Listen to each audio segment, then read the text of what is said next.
probably agree on. Yeah, the playoff team for sure. So do you. I mean, I tell you what, I don't think there was a more accurate state. And if they struggle again, I mean, I don't think there's any way you can keep Alex Critch, but. What's going on, y'all? I'm Bud Elliott, and I'm back with another episode of Summer School. That's our college football preview series on the Cover 3 podcast. Today, I'm talking to Florida Gators. No better place to go for that than Swamp 247. And that's my man, Jacob Rudner, who was excellent on this episode about this time last year. Jacob, welcome back to the show, dude. Appreciate you having me back, bud. Yeah, man, absolutely. So talking a little Florida, a team that, like, my numbers like this year a lot more, relative to, like, team strength than last year.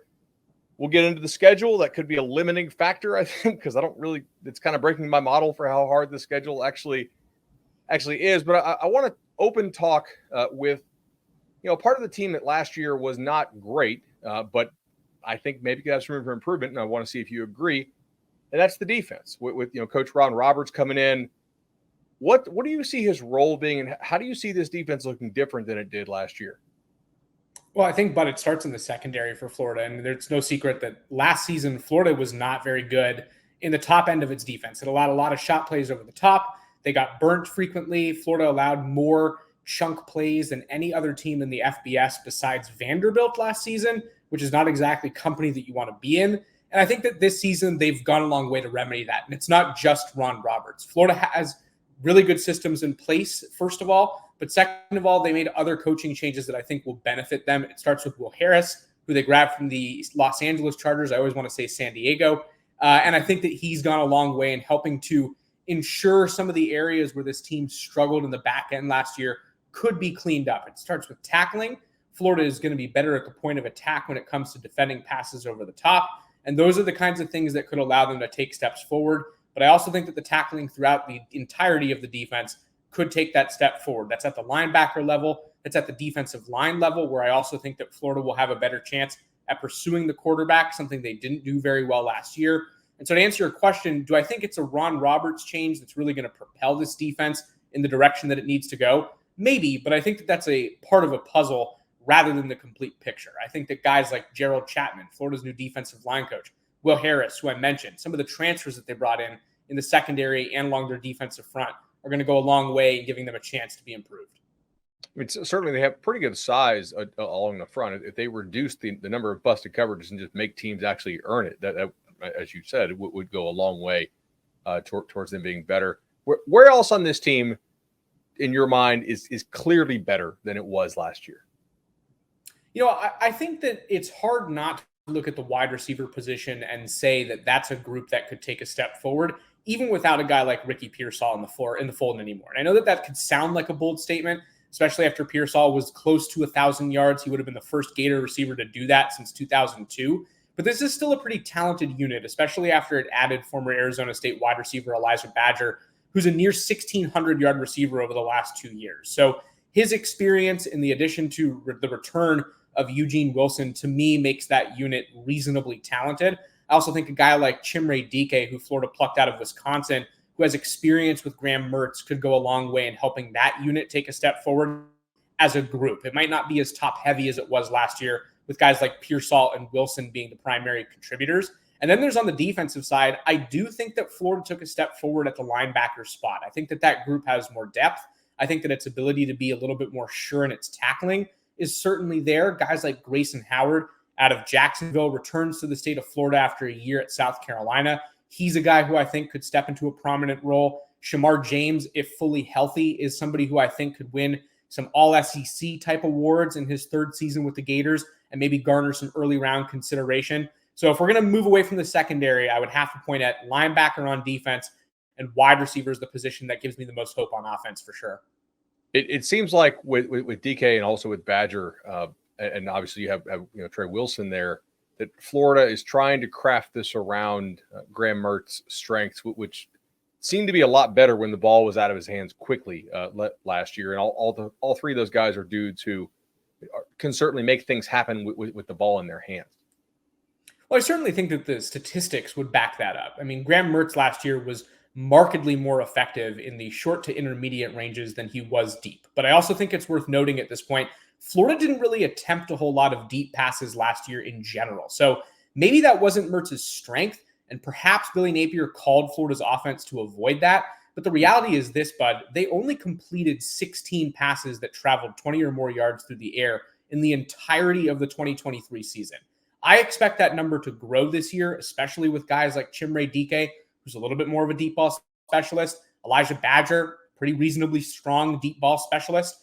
These are the kinds of guys who they're going to want to be targeting in their passing game. So yes, I do think that the athletes that they have will still cater to being effective in the short ranges where Graham Mertz was so effective last season. But I also think that they have the tools to be better deeper. And that is a stated goal of both Mertz and Billy Napier as they look ahead to what this 2024 season needs to look like. So every year in Orlando, I think it's late January or early February, I attend the Nike Coach of the Year clinic stuff. And Napier has spoke there a few times now. This year in his presentation, he went over all of the quarterback prep they do, which was really pretty neat and extensive. And I was like, man, this feels like a lot for a college program. But obviously they have a pretty big staff. But something he said almost in passing really caught my ear, and I wrote it down in my little Nike notebook here. And I wanted to kind of follow up with you on it after you got to see spring and do your reporting on spring. And he basically said, we have real tackles this year and seem to be extremely high on the tackles that Florida took in the transfer portal. I'm curious, would you kind of concur with that based on what you saw and what you heard out of spring? Based on, I know he hadn't had a chance to see them play yet because it was the pre-spring conference that he was speaking at, but that really kind of caught my ear. I was like, okay, I'm paying attention now.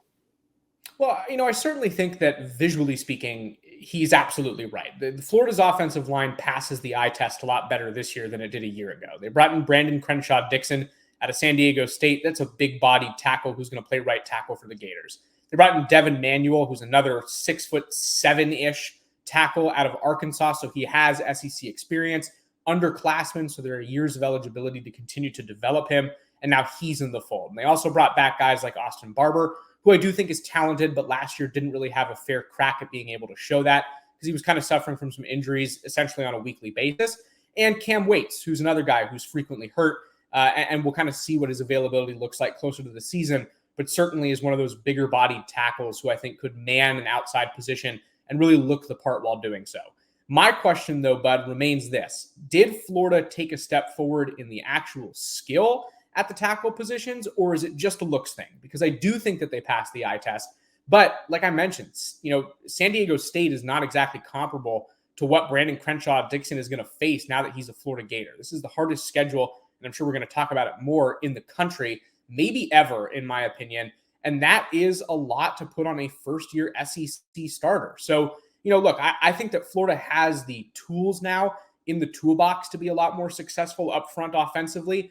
But I think it's kind of one of those things where it's a remain to be seen. I need to see Florida's offensive linemen, interior and exterior, go out and have a lot more success than they did last season. And for a lot of these guys, it's going to involve proving themselves in ways that they either haven't before at the SEC level or haven't had a chance to before because they haven't been at the SEC level, some of whom have even been as low as the Mountain West Conference. So it's going to be interesting to me, especially, up front right there.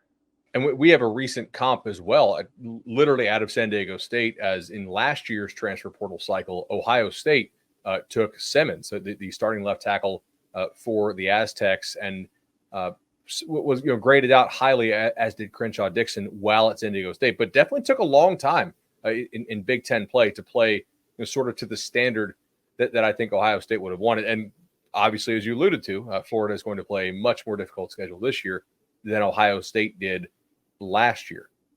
Who's a guy for Florida that, let's fast forward 6 weeks, for recording this in late May. It'll probably run, slightly before SEC Media Day, but who's a guy, we're sitting there in Dallas, the SEC Media Day, doesn't make, one of the top two all SEC preseason teams. And in your mind, like, oh, that's a miss. Like this guy has a pretty good shot to be on one of those top all SEC teams come the postseason. It's a good question. I think that Florida's running back room might not get the attention it deserved because it didn't necessarily play up to its expectations last year. Florida obviously lost Trevor Etienne, but Montrell Johnson comes back in really a new role right now. He's no longer a split bell cow back, which he was with Etienne in the fold. This is his show now. They put him in the number 1 jersey, which at Florida has historically signified, the most important offensive player, the best offensive player. And I think that that's pretty symbolic of where things are at for Montrell Johnson. Is he going to get the preseason attention that he probably deserves as one of the more productive active running backs in college football? I'm not so sure. I could easily see him making a list, and he probably deserves to be on one. But if he isn't, that is somebody who I think fits that bill, where with a good season, and if he plays to his potential, he not only could end up on an all SEC list, but I do think he could do a lot for his own draft stock as we start to get into that conversation as well. You mentioned draft stock. Florida also got both of their interior defensive linemen to come back, and those guys are certainly, as you mentioned with the offensive tackles, they look the part. Where can those guys take the next step in their progression? Well, there's no doubt that Florida needs to do a better job of getting after the quarterback. And I think that Billy Napier, down to Florida's position group coaches after they've watched the film from the 2023 season, would tell you the exact same thing. Florida did have coverage issues, yes, but you do have to wonder how many of those issues were caused by a lack of pressure on the quarterback, not being disruptive enough, allowing teams to really get into their offensive sets, both in terms of their running ability and whether or not Florida was able to stop that up front, and obviously in the passing game, where they didn't really do a whole good job of putting that pressure on quarterbacks. I think that Cam Jackson is a guy that Florida really needs to take a step forward. He transferred from Memphis prior to the 2023 season, and I don't really know that he lived up to his own expectations in 2023. He has admitted that he wasn't really in the best playing shape last year. It took him some time this offseason to get to a point where he feels a lot more confident with his body, and I think that that's going to be critically important for him. And then there's a guy like Caleb Banks, who is not new to the system, but in some ways could kind of be an emergent talent for the Gators in 2024. He was quietly very good last year, metrically put a lot of pressure on quarterbacks when he was in the game. And I expect that role to expand this season and to a place where Florida might really rely on him to be one of its featured guys, especially without Princely Uman Mielen, who transferred to Ole Miss. So I'm looking at those two returners to be, real pieces for Florida's defensive front. I'm looking at Kelby Collins, who made a move from the outside to the inside to be somebody who's going to, potentially be a pressure maker for the Gators defensive front. But it all goes back to what I just said, is whether or not those guys are able to put consistent pressure on the quarterback and do favors for the rest of Florida's defense and play as a cohesive unit.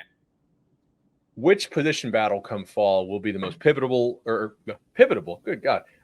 This is number 7 of these today, by the way, if we don't edit that out. Which position battle will be the most pivotal for the Gators' success this fall, or perhaps the most intriguing? I'm really interested to see who's going to win out for that second starting linebacker spot next to Shamar James. If Shamar James is healthy, he is a starter. There's no question in my mind. But who exactly is going to play next to him? That's where I have a little bit of question.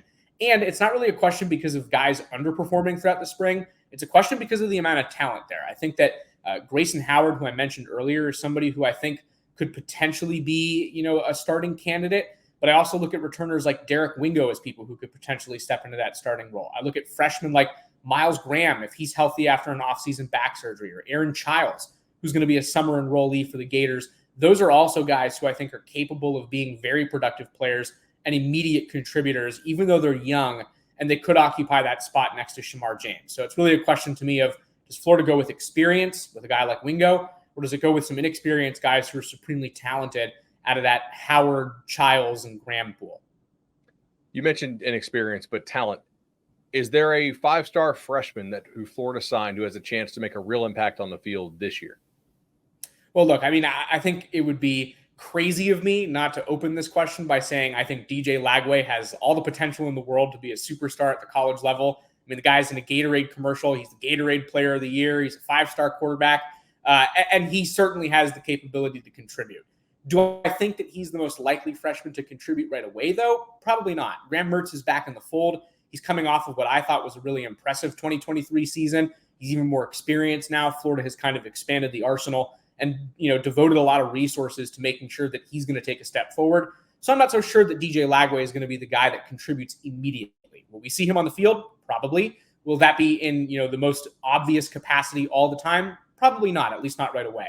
I do think that LJ McCray, however, is in a position to really be valuable for the Gators right away. He's a 5-star edge player.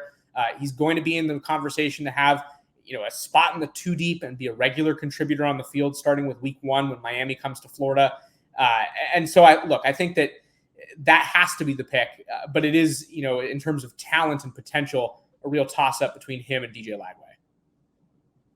last one on the team before we get to this crazy schedule. Last year, I remember on Cover 3 around Halloween, Florida was actually dead last in the nation in EPA lost to special teams penalties and to short yardage penalties, which is fine if you're just going to blow everybody out. But if you are playing very close games frequently, that's really a death sentence. And the Utah game, Kentucky game, I know they had a couple critical special teams and short yardage snafus. Has Billy Napier addressed this at all and changed maybe the way they operate some of these critical situations? Because I feel like Florida, they weren't great, but they didn't have to be that bad record-wise if they could just get out of their own way a little bit.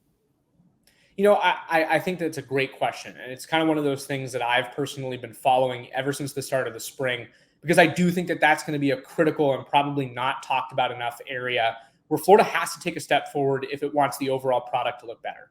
You mentioned special teams. Florida last year had several instances of not having enough guys on the field. They occasionally had enough guys on the field, but some of them were wearing the same number, which caused a penalty, so it didn't count as if they did.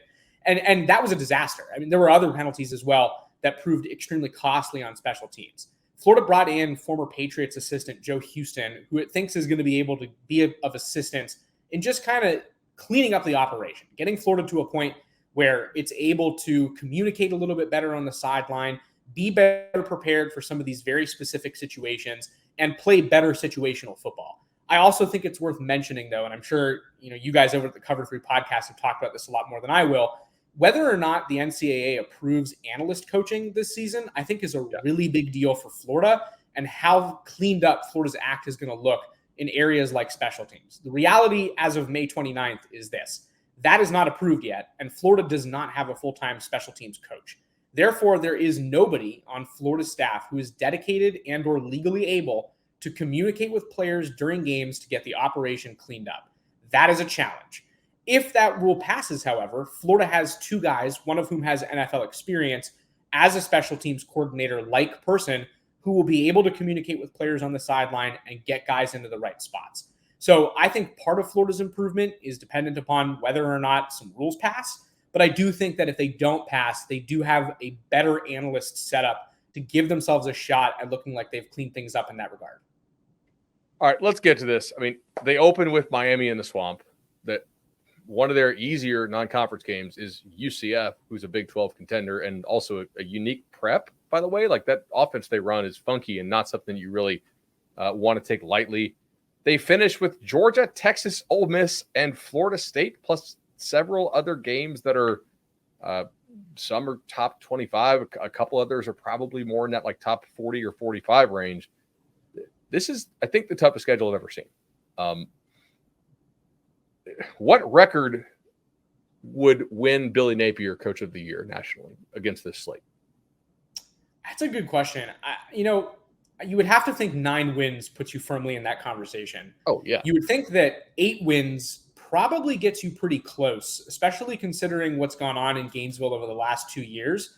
I don't think anything below 8 wins really justifies that. The schedule is hard, but I think, an equally important conversation is if Florida wins 6 or 7 games, I don't think we're having a conversation about who the next coach is in Gainesville after the upcoming season. So do I think that Billy Napier is going to do enough to put himself in the National Coach of the Year category? Probably not, because it does require 8, maybe even 9 wins in order to really do that. But I do think that he has the roster to put himself in a position to keep his job. And that's important. I think that Florida is at least going to be competitive in some of the very challenging games that you mentioned, especially the ones that they play at home, where Billy Napier has actually been quite good. His problems are on the road.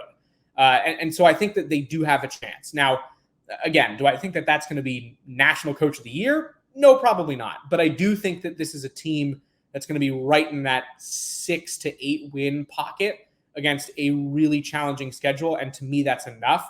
And honestly, I would throw 5 and 7 in the hat of maybe you keep your job depending on how things look and whether or not they pass the eye test.